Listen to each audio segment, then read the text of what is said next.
Hello and welcome to the T2 Hubcast with me, Tracy Roberts. And me, James Cooper. How are you doing? Very good. How are you? Yeah, really good. It's nice to have a little bit of downtime in the office, isn't it? It is. And when I say downtime, I don't mean we're actually down. No. I mean we're actually working on stuff behind the scenes after the big event that we just had a few weeks ago, our leadership retreat. So we're working on the next stage of stuff for all the work we're going to be doing in the next few weeks with our amazing partners, right? Yeah, giving yourself that little bit of headspace just to realign and then go again, get some podcasts in. Yeah. And then have the chats that we need to, and then definitely go forth and take over the world. Lots of coffee, go forth, take over the world. Yeah. But what we thought we'd talk about today is both you and I have a bit of experience in sports and fitness. Yeah. So we thought we'd talk about something quite close to our hearts. It's not quite close, is Just it? a little bit lower than that, okay. isn't it? So building a strong core. Ooh, ah. So let's just cut to the chase. What are the benefits of having a strong core, James? So if we talk about the strong core, and what do we mean by that? Is that who are these people that not just hold us together, but provide that real detailed spine, if you like, Yeah. or even the muscles that hold you together, and allow you to have certain ways of working. Absolutely. There's also a lot to do with communication as well, Tracy. There is, absolutely. So if you're having people that you don't have that good core or that nice strong core even, then you are going to have people that are falling over, not necessarily not necessarily being able to stand up on their own 2 feet, if you like. So we're talking about weak muscles. We are talking definitely about potentially weak muscles. Injuries. Of course, a strong core to most of us means we can do other things effectively because it gives us that firm base, doesn't it? It means that other activities are normally a bit easier. Yeah. And I guess essentially it's athletic ability, isn't it? It gives us that strong sort of focus to start from. So we can apply that to business. Absolutely. Because if we've got weak muscles and all those potentials for things to go wrong, then of course it's just as bad as walking into that gym and, lifting a big weight and not embracing that core. So today we're going to draw some similarities, I guess is the right word, between how we work out in the gym and obviously how you focus on your core in your team. So building a strong core, leadership. And of course, it goes without saying that core exercises, they do recommend that you put them into most of your workouts, don't they? Yeah. So I think really it draws a lot of alignment with, how we work within organizations with our core focus, our middle managers. Let's call them our middle managers. However, the interesting bit about that terminology, and I was reading a recent McKinsey study around it, and it said around that kind of the way people see that as a middle manager, when you're a middle manager because you're sandwiched. That's the simple way, isn't it?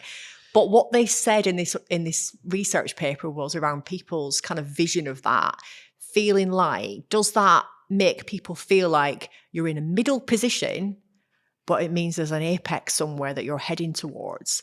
And the reality is anyone or is everybody who's a middle manager, for want of a better term, heading towards an apex? Or are some of them actually really happy being in that position? Therefore, it's not middle management. That's their apex, and they're happy there.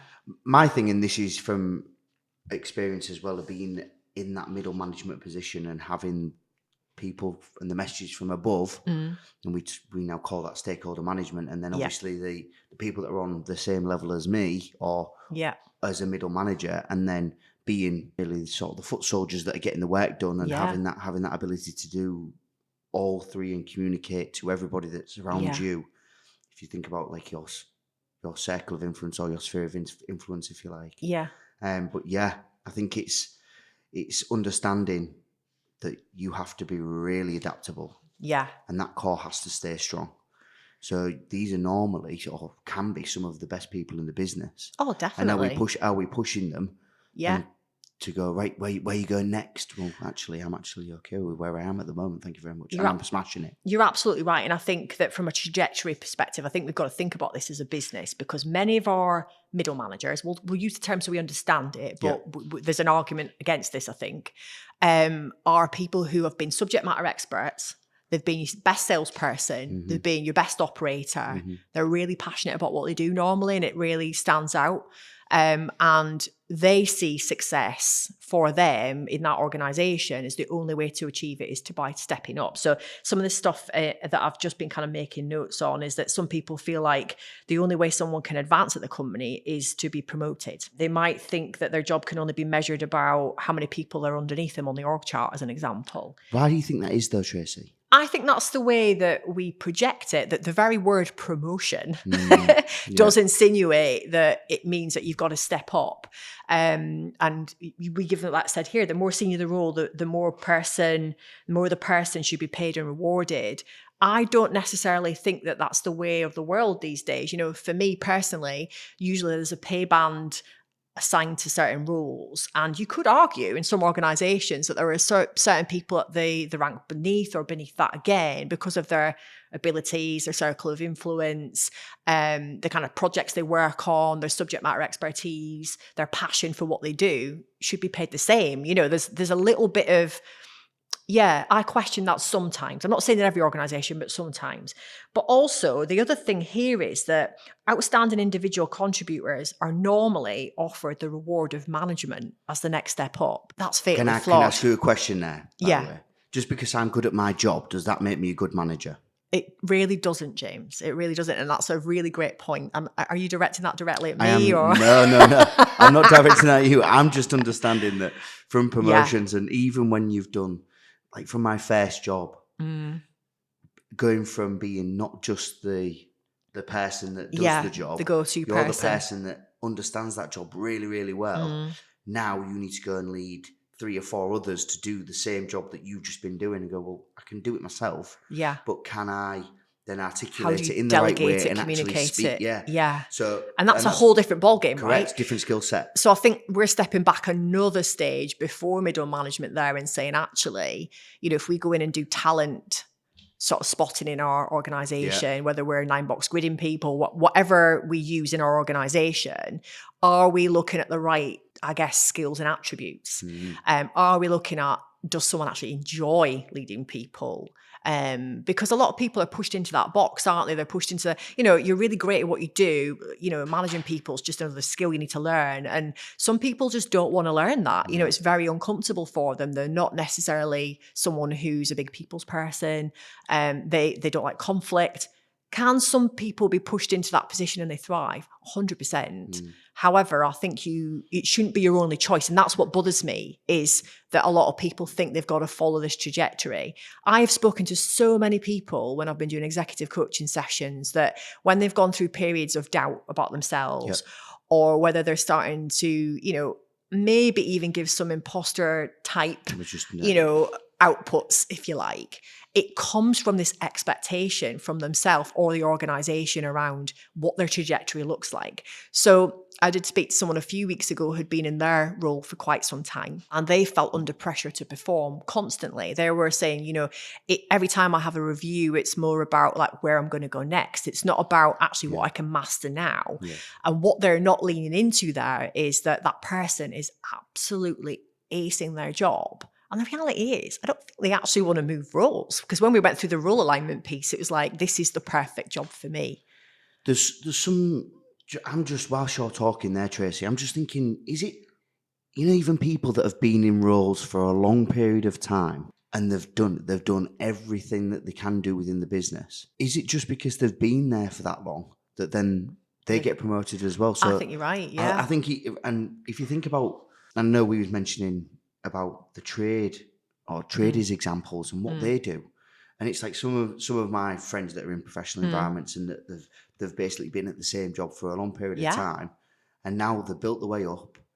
And what's the next step for them when they're exactly in there for you wouldn't even ages? think like that, would you? No. In that environment. That's a really good point. I think you hit 2 really great points there. One is, do some people get promoted because of tenure and timing, or you know, because you live into the values even. So you might be someone in the organization that really lives into the values, but maybe your skill's not quite there, and someone feels like, actually, I want to take a risk on this person and put them into that role. I think I can support them. But my question would be, are you really going to support them? Because a lot of the people that we work with, I think they feel a little bit exposed and under a lot of pressure. Because let's think about the things they do.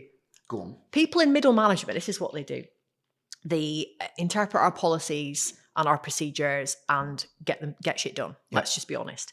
They are all about the organizational setup and what that means and the operational and organizational kind of objectives and driving that forward. They're sometimes recruiting people. They're a mentor. They're a coach. Positive influencers. Positive influencers, culture carriers, we call them. Yeah, nice. They're instructing, they're motivating, they're collaborating, they're stakeholder managing, and that is a bloody nightmare in itself. And we don't teach them that. So it's one thing when you move up into middle management trying to figure out how to manage those beneath you or around you. But when you've then got to push upwards and you've had no clarity on what that looks and feels like, and I don't know, you're wired so that you're more introverted as an example, or extroverted, depending on what way that, that works, then how do you know how to channel that? How can you do that effectively? And the thing is, that's all the stuff they do, but what they really help us do is they get stuff done for us. Our good middle managers are the stronghold, like you said. They are the people who we just turn around to, give them a nod, and stuff gets done. We take that for granted, I think, sometimes. They're culture carriers. So if they're positive, and I'm going to put that caveat in there, if we've not got someone who's a bit of a disruptor, then, and obviously it goes without saying, it goes the other way as well, doesn't it, if we're not looking after them, we can trust them with information.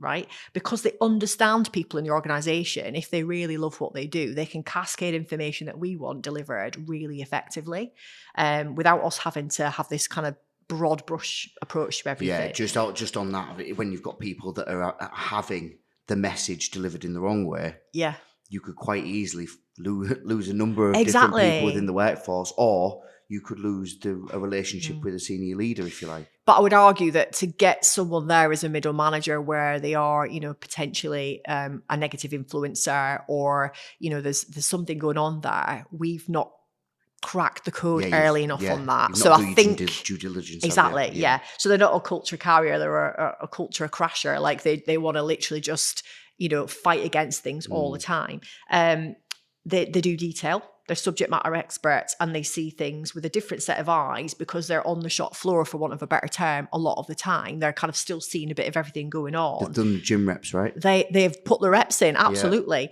And they soothe troubled waters. If they're really, really intuitive and they love their job and they've got to know their people, these are the guys that when we go to and say, look, this is what we've got to deliver. Now you've got to go and communicate that with your team in a challenge state environment, not a threat state. They know what to do. They know who to approach first. They know, exactly how to deliver that information. So already there's like a couple of minutes full of stuff that these guys are doing. And for me, I'm big on the people, as you know. I just don't think we put enough emphasis on what a solid core this is in our organization if we get it right. And do we invest enough time in that? Do we put the gym reps in? Do we work our core every day? And what I mean by that is, do we get curious in there? Do we check in on them? Do we invest in them? We're going to look at 5 points at the end that we can land on that will help us with that.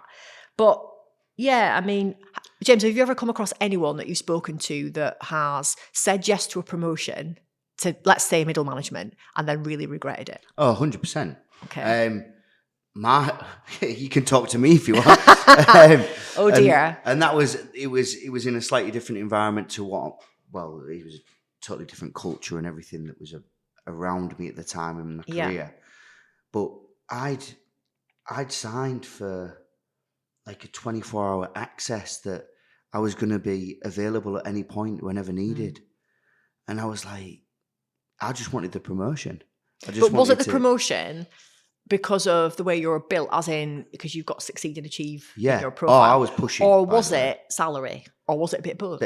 Bit of both, to be fair. Whereas actually taking that back, there's no amount of money that get me back to that environment. No. So what was it about it that, I mean, I sometimes use the term heebie-jeebies or anxiety. What was it that didn't make you feel successful in that type of role? It was the reward and recognition as a point of, I've busted it for literally 6 months. Yeah. Solid.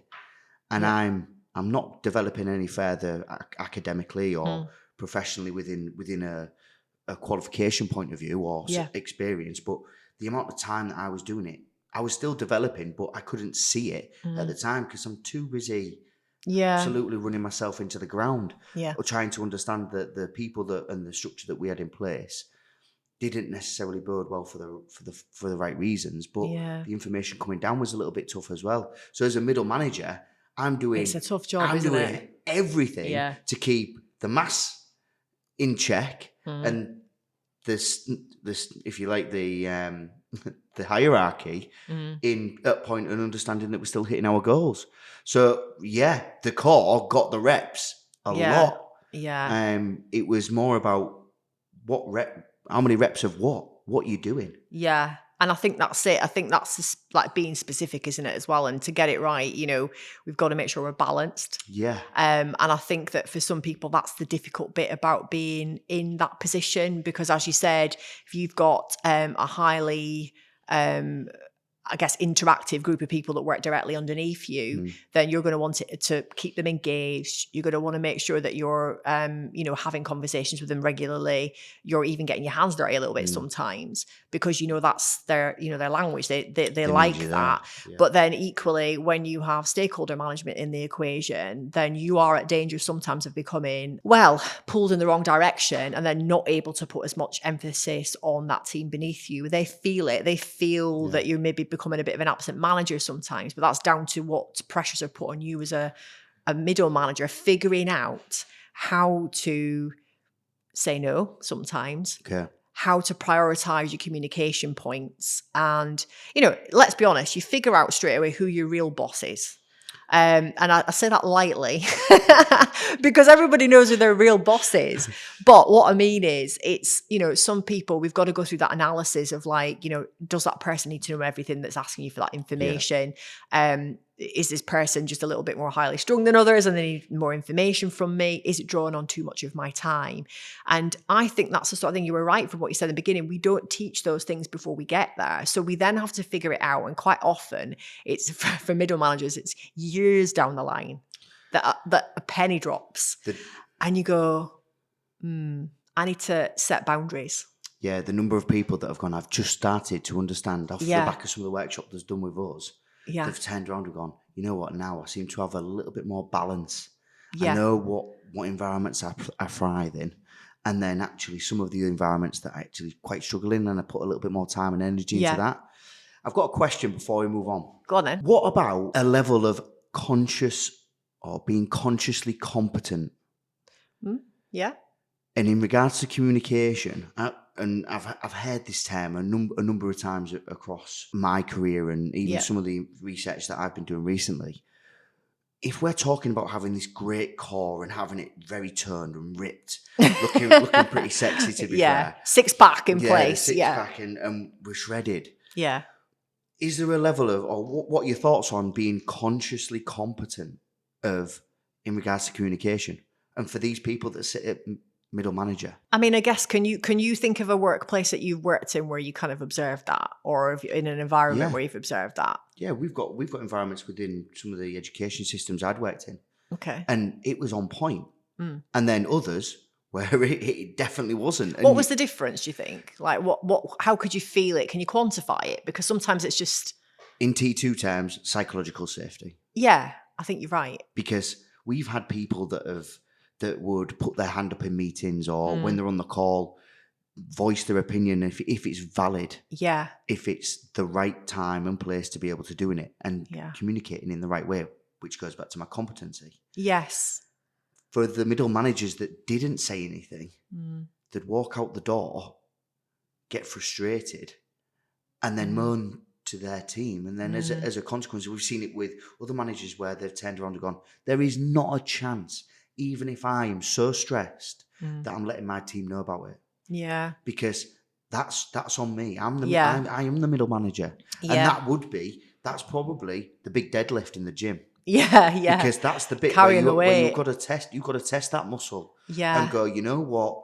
I'm worth my weight.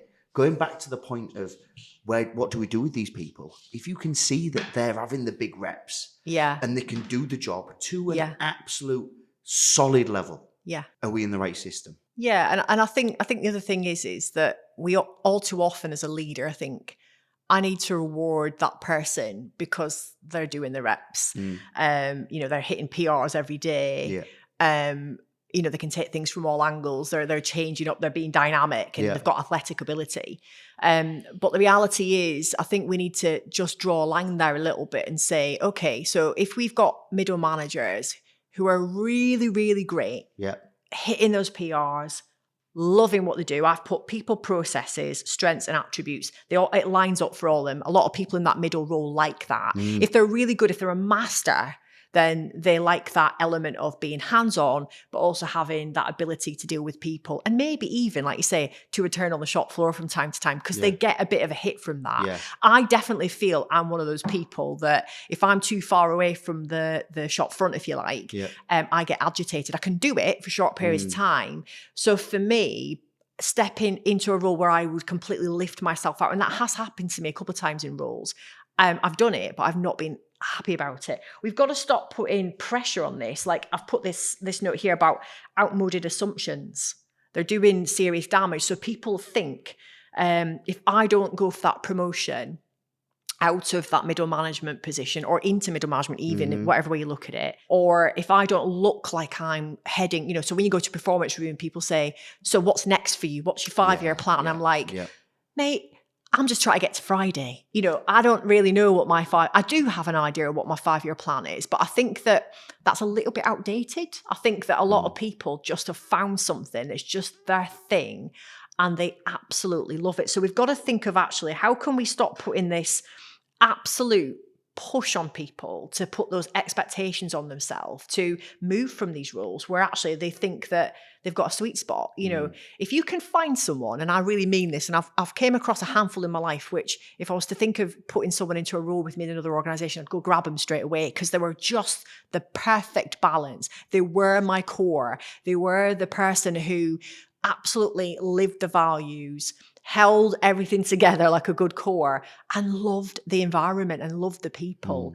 And they're very rare, but when you get them, if you can embrace that and not put that additional pressure on through, you know, going to the next level for whatever term we're going to use. And we're going to talk about actually how we can do that differently. Okay. Because for me, that's the important thing. There's 5 things I wrote down here.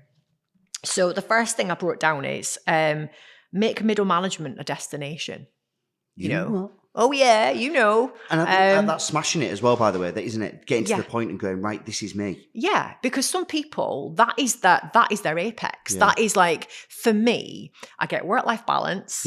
I get the salary I think I, you know, deserve based on my expertise. I get the fine balance between operations and people management. You know, all those things that kind of culminate in one place for that one person. And who's to say that isn't someone's destination? You know, sometimes some of the stuff I've wrote down here around, you know, polling leaders and them sometimes having an assumption that that person might be lazy or incapable or they don't have any drive. That is not the case. I've worked with many people over the years. So going back to our trades example about your electrician, you start as an apprentice. Then you become an electrician. Then you might become a senior electrician. Then you might become a master electrician. And then you'll be a technical whiz. Now, I know people, as you do, who are tradesmen who have been doing that job for 30, 40 years. Has their pay increased? Yes, because they bring other bits into the equation. And rather than just looking at, I want to run my own business, they might do, or I want to lead a team of people, they are just specialists. Their pay and their benefits have increased or changed depending on what they do. And for me, that's about this destination. If that feels good for you, what's wrong with building a house there? If that's your destination, but it's keeping that edge of challenge and not complacency. Okay. And that's the trick, isn't it? So for us as leaders, we've got to think, okay, so we've got our best person there, you know, whether it's before middle management or in middle management, am I making the right decision, or am I just, you know, a magnetic pull to promote top middle managers into like big positions because they've been there a long period of time? My question is that maybe it's that adaptability point then. Yeah, definitely. Is there a measure of you can throw said person into any environment and that's where you get the value from? Absolutely. And we've got to challenge people, haven't we? So the second thing I put down there is, rather than just talking about promotion all the time, can we expand their sphere or their circle of influence? So actually, you know, responsibility. it might be that rather than promoting you to a people manager or for more people underneath you, can we actually get you involved cross-functionally? Can we increase the sort of influence you have in different areas to give you that little kick that you need, that chemical boost of, feeling like you're really giving back? And that's what people like, isn't it? That's what they want to feel. They want to feel like they've got a purpose and they're making a difference. Yeah. So that's a top thing to think about. How can you help them build their networks and get out of their own, if they are a subject matter expert in their area, then how can we actually make them think a little wider? Because that'll just add to, what they do, The other thing I put down is challenging assignments. For some people, just being put onto a project team or being given something that just pushes them out of their normal day-to-day kind of rigor, if you like, allows them space to grow so they can expand through that spectrum of growth, because we know it's not about fixed or growth mindset. There's a lot more than that goes on there, right? Some people are really good at actually making mistakes, failing fast and learning from it. Other people avoid them because they don't want, so we've got to think about what that person's spectrum of growth looks like. But how can we challenge them with things so that they really feel like, right, okay, that's something I learned, I'm going to move on from that, and actually that's going to give me the kick I need. Yeah, is that the professional nudge? Yeah, I guess it is really. It's like some things you put people into because you think they're going to be great at that. Their attributes and skills suit that. I know that's the right person. It might be a little bit out with what they normally do sometimes, but it's safe. Okay. Other times you're actually trying to build someone's attributes by saying, right, let me just test the waters here. So if I'm going to think about promoting that person in the future, or I think there's a belief that might happen, rather than putting all the pressure on them, let me test them. Yeah, just give them a task now. Yeah, and then later on when you're doing self-reflection with them, you say, how did you achieve that? What did you do? And it's all going to come from them. They're going to go, well, I did X, Y, Z. I did this and this. And actually that's going to give them that confidence to go, actually, I did do all that. So when it does come to that conversation about next steps, or if you want to move up the ladder, then they have that belief, but we haven't put that pressure on them to do that. The other thing I put down here, or let's just talk about title changes, compensatory rewards. For some people in organizations, it's not about the money. It's actually about what am I recognized for? I know people who have told me, and actually I've seen a couple of reports that say the same thing, that some people, a title change is actually more important to them in terms of, or as opposed to money sometimes. So if, they all of a sudden get a director's title, or they, move into a different area and they get a subject matter expertise kind of banner under what they do, for them, if they know the business can't provide more capital, then that sometimes can be just as important to them. But also, let's just talk about compensatory rewards. We have got systems in place in organizations where we have pay bands. They're there to protect the business. I understand that. But that's sometimes where we restrict people. And this is where we're going to lose these cores, because the core muscles need to be worked. They need to be, a little bit of emphasis put on them from time to time. And if we allow them to hit that ceiling and then not give them anywhere to go, if they don't want to go up again, and we don't do some of these things that we're talking about here, the reality is they're going to jump ship, because they're going to go and try a new abs. The grass is greener over there. Yeah, they're going to go and try a new abs exercise, because they're going to get more from doing that. So, if we can look at things from a compensatory position, is it about flexibility? Is it about pay scales? Is it about being rewarded for your outputs rather than your rank? Is that a conversation you can have in your workplace? Because some people want to move side to side and you don't provide that opportunity to do that. If you don't do that, you're missing a trick there, because not everybody wants to keep climbing. So it's worth thinking about. And the last one I've put is investment. Go on, what do you mean by that? Time and understanding. Those middle managers, just like anybody in your organization, need to be seen and heard. So for them, checking in regularly with how they're feeling about things, what they could expand on, support they may need, and where they are mentally and physically as well, let's be honest. There's part of that one-to-one process, isn't there? Yeah, definitely. If you don't check in on those things, then the reality is you don't know where they are.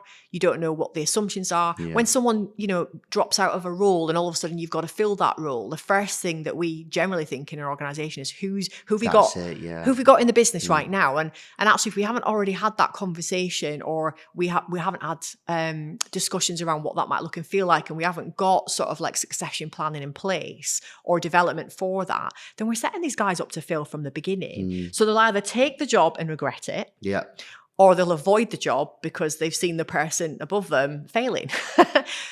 not a good place to be. So is that with a lack of support and with lack of support, lack of understanding. So make middle management a destination, expand their sphere wherever you can, or the circle of influence, give them challenging assignments. Think about the changes that you can make, whether it's title changes, compensatory rewards, or what would suit them best. And investment, time and understanding, massive thing to consider. And I guess the big thing there is we need to keep training. And that's us and them, because if we don't have a solid core, then the reality is that the other exercises we try to perform are not going to be, in a great place. We wouldn't be able to do half the things we do without these guys keeping our organizations running. And sometimes we just need to stop and take stock of the stuff that they deal with on a daily basis. We have a lot of pressure as leaders, absolutely. But I think we do need to think about that cascade sometimes and how we set people up for failure. And, if we want to get the reps in, get the sets in and start to see personal, records for people, then we've got to make sure we strengthen those muscles. And first of all, we need to know actually what part to focus on.